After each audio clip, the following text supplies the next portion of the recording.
सही ना आया उतरे चित्र तार आप बोलो। हेलो दोस्त, आज हम क्लास 10th के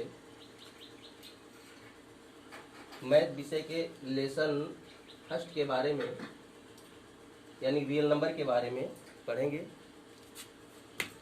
रियल नंबर जैसे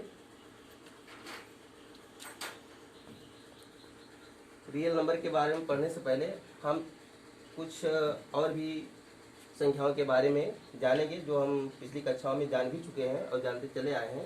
तो मैं एक बार फिर से जो है उन संख्याओं के बारे में आप लोगों को बताता हूँ और उसके बाद मैं आपको रियल नंबर के बारे में बताता हूँ। तो इसमें सबसे पहले हम आते हैं कि प्राकृतिक संख्या। प्राकृतिक संख्या क्या है? Natural number. प्राकृतिक संख्या, गिनती की संख्या को हम प्राकृतिक संख्या कहते हैं। जो संख्याएं हम लिखते पढ़ते हैं जैसे 1 2 3 4 5, 1 से लेकर अनंत तक की संख्याएं जो है प्राकृतिक संख्याएं कहलाती हैं। और इस प्राकृतिक संख्या के बाद जो है हम पिछली कक्षाओं में पढ़ चुके हैं पूर्ण संख्या। पूर्ण संख्या क्या है कि अगर हम प्राकृतिक संख्या में शून्य को शामिल कर लें, प्राकृतिक संख्या में हम शून्य को शामिल कर लें तो 0 1 2 3 4 5, तो ये संख्याओं का समूह जो है पूर्ण संख्या कहलाता है। ये संख्याओं का समूह पूर्ण संख्या कहलाता है। इसी क्रम में हम आपको इसके अंतर के बारे में बताते चलेंगे। तो हमने देखा कि पूर्ण संख्या में पहले हम प्राकृतिक संख्या का एक झोला लिए थे और उसके बाद जो है जब हम पूर्ण संख्या के बारे में आते हैं तो हमारे झोले में जो है प्राकृतिक संख्या आ गई। कहने का मतलब हमारा यह है कि पूर्ण संख्या में प्राकृतिक संख्या शामिल है। इसलिए हम कह सकते हैं कि अब हम प्राकृतिक संख्या को छोड़ सकते हैं। अब हम सारी संख्याओं को पूर्ण संख्या का नाम दे सकते हैं क्योंकि इसमें जीरो भी शामिल हो चुका है। इसी क्रम में हम आगे बढ़ते जाएंगे और हमारी ऊपर की संख्याएं जो है जो प्राकृतिक संख्या पूर्ण संख्या क्रम में चलते जाएंगे और छूटती जाएंगी। अब पूर्ण संख्या में क्या है कि यदि हम प्राकृतिक संख्या में शून्य को शामिल कर रहे हैं यानी शून्य 0 1 2 3 4 5 डॉट डॉट अनंत तक की संख्याएं, ये संख्याएं जो होती हैं पूर्ण संख्या कहलाती है। अब पूर्ण संख्या के बाद अगला मेरा क्रम आता है पूर्णांक। पूर्णांक क्या है? जिसे हम इंटीजर कहते हैं। पूर्णांक क्या है? पूर्णांक में हम देखते हैं कि प्राकृतिक संख्याओं का समूह शून्य और प्राकृतिक संख्याओं का निगेटिव, इन संख्याओं का जो समूह शामिल है ये संख्याएं जो है पूर्णांक कहलाती है। अब हम देखते हैं कि पूर्णांक में प्राकृतिक संख्या पूर्ण संख्या दोनों शामिल हो गई और प्राकृतिक का निगेटिव भी शामिल हो गया। इसलिए अब हम सभी संख्याओं को प्राकृतिक और पूर्ण संख्या का नाम न देकर हम पूर्णांक का नाम दे सकते हैं क्योंकि यहाँ हमको पता चल रहा है कि ये सभी संख्याएं जो है पूर्णांक में शामिल हो गई। इसी क्रम में हम फिर आगे बढ़ते हैं, आते हैं कि पूर्णांक के बाद हमारी जो है परिमेय संख्या आती है, रेशनल नंबर जिसे हम कहते हैं। और आप लोग जो है पिछली कक्षाओं में पढ़ भी चुके हैं, रेशनल नंबर के बारे में जान चुके हैं और इसका डिफिनेशन भी जान चुके, इसका रूप के बारे में भी जान चुके हैं कि जिन संख्याओं को हम p/q के रूप में लिख सकते हैं या जिन संख्याओं को p/q के रूप में लिखा जा सकता है। p/q के रूप में लिखा जा सकता है लेकिन p आपका एक इंटीजर होना चाहिए और q भी इंटीजर होना चाहिए आपका। और p/q का मतलब अथवा भिन्न आप कह सकते हैं समझने के लिए, इसे हम जो है p/q यानी भिन्न के रूप में लिख सकते हैं, लेकिन उसका हर यानी q जो है शून्य के बराबर नहीं होना चाहिए। तो ऐसे संख्याओं का रूप जो है वह संख्याएं जो है परिमेय संख्या कहलाती हैं। जैसे 1/2 3/4 5/6 6/0। यहाँ देखिए, यहाँ हम देख रहे हैं कि इसका जो है हर जो है शून्य हो गया है, यानी यह रूप में q जो है शून्य हो रहा है, इसलिए इसे हम परिमेय संख्या नहीं कहेंगे, यह परिमेय संख्या नहीं है। इस प्रकार हम कह सकते हैं कि जो है परिमेय संख्या। अब यहाँ थोड़ा हम आप लोगों को बताएंगे कि परिमेय संख्या में हम प्रश्न करते हैं कि परिमेय संख्या में हम प्रश्न करते हैं कि क्या जो है कि सभी संख्याएं जो है सभी पूर्णांक जो है परिमेय संख्या हो सकती है कि नहीं हो सकती है। आइए हम एक शून्य पूर्णांक लेते हैं और एक पॉजिटिव नंबर 1 धनात्मक पूर्णांक जिसे आप कहते हैं, और एक हम ऋणात्मक संख्या लेते हैं जो ऋण पूर्णांक। आपकी पूर्णांक के समूह में एक ऋण पूर्णांक भी शामिल है। हम बताएं आपको जो है कि प्राकृतिक संख्या धनात्मक संख्या कहलाती है, धन संख्या शून्य और प्राकृतिक का निगेटिव ये पूर्णांक कहलाता है। तो अब यहाँ हम प्रश्न कर रहे हैं कि इन तीनों में कि क्या ये शून्य पूर्णांक है, एक आपका धन पूर्णांक है और एक आपका ऋण पूर्णांक है। देखिए धनात्मक संख्या के सामने धन का चिन्ह नहीं लगाते हैं, जो है ऐसा रूल है और पॉजिटिव नंबर से पढ़ा जाता है। तो हम जांच करेंगे कि क्या यह परिमेय संख्या है कि नहीं है।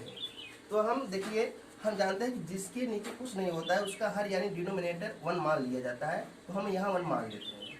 1 मानने के बाद हम तुलना करते हैं कि क्या इसका रूप जो है P/Q का है कि नहीं है।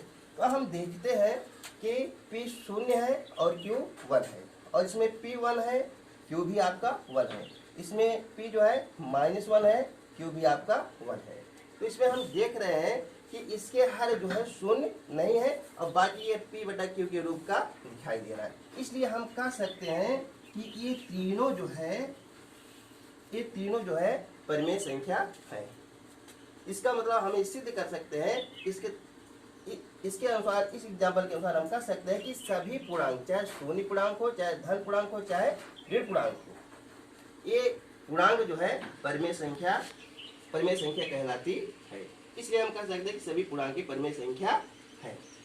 तो अब इस क्रम में हम आगे छोड़ते जा रहे हैं कि सभी पूर्णांक की परिमेय संख्या है। तो हमने प्राकृतिक को छोड़ दिया, प्राकृतिक को छोड़ा, हमने पूर्ण संख्या का नाम दिया, लेकिन बाद में हमें पूर्ण संख्या छोड़ना पड़ा, पूर्णांक का नाम देना पड़ा। अब हम यहाँ पूर्णांक छोड़ दे रहे हैं, यानी हम सभी संख्याओं को परिमेय संख्या का नाम देंगे। यानी हम जितनी संख्याएं लिखते पढ़ते हैं, भिन्नात्मक